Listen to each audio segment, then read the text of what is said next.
Friends, welcome to buds to bloom. எல்லாரும் எப்படி இருக்கீங்க? இன்றைக்கி நம்ம சேனலில் பார்க்க போகிறது சுவையான ஒரு சட்னி ரெசிபி. இந்த சட்னி பார்த்தீங்கன்னா 2 நிமிஷத்துக்குள்ளே செஞ்சு முடிச்சிடலாம். 2 நிமிஷமே என்னை கேட்டால் வந்து அதிகம் தான், அவ்வளோ குவிக்காக பண்ணி முடிச்சிடலாம்.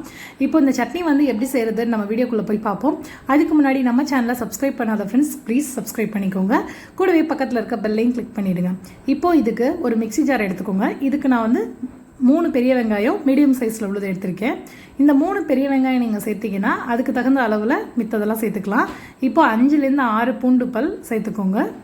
அது கூட மிளகு ஒரு 1/2 ஸ்பூன் அளவு மட்டும் மிளகு சேர்த்துக்கோங்க. ரொம்ப அதிகமாக வேணாம், ஒரு 1/2 ஸ்பூன் மட்டும் போதும். இப்போ இந்த மிளகு இதெல்லாம் சேர்த்ததுக்கப்புறம் இது கூட நான் இலைகள்லாம் சேர்க்க போகிறேன். ஃபஸ்ட்டு வந்து புதினா சேர்த்துக்கோங்க. இது வந்து கொத்தமல்லி சேர்த்துற வேண்டாம், புதினாவும் கருவேப்பிலையும் மட்டும் சேர்த்துக்கோங்க. உங்களுக்கு இந்த சட்னி சாப்பிட்றனால நல்ல ரத்தத்தை சுத்தப்படுத்தி கொடுக்கும்.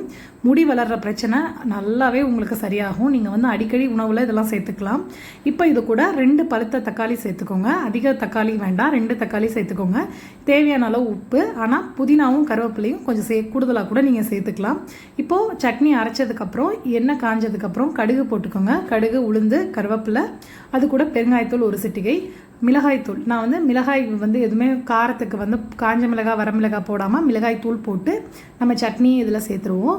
இப்போது ஹை ஃப்ளேமில் வச்சு ஒரே ஒரு நிமிஷம் நீங்கள் கொதிக்க விட்டிங்கன்னா போதும், சட்னி வந்து உங்களுக்கு ரெடி ஆயிரும். ஹை ஃப்ளேமில் 1 நிமிஷம் வந்து அந்த மிளகாய்த்தூளோட பச்சை வாசனை போகிற வரைக்கும் போட்டுக்கோங்க. உங்களுக்கு வந்து வரமிளகா, பச்சை மிளகாய் இது 2ல் எது போடணும் விருப்பம் இருந்தாலும் அது போட்டுக்கோங்க. மிளகாய்த்தூள் கூட கட் பண்ணிக்கலாம், இது வந்து ஆப்ஷனல் தான்.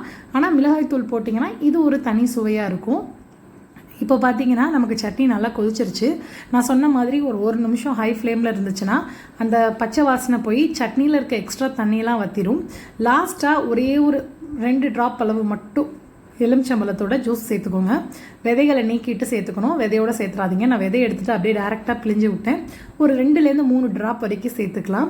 இது வந்து எதுக்காக நான் சேர்க்குறேன்னா, சட்னிக்கு வந்து நம்ம புளி வைக்கலை, பட் இந்த மாதிரி இலையெல்லாம் போட்டு அரைக்கிறப்ப கொஞ்சம் புளிப்பு சுவை இருந்தால் ரொம்பவே நல்லாயிருக்கும். அதனால் புளிப்பாக போட்டுக்கிட்டேன். ஒரு நிமிஷம் கொதிச்சதுக்கப்புறம் ஒரு கிண்ணத்தில் மாற்றி வச்சிட்டோன்னா நம்மளோட சட்னி ரெடி ஆகிடுச்சு. ட்ரை பண்ணி பாருங்கள், ரொம்ப சூப்பராக இருக்கும். தேங்க்யூ.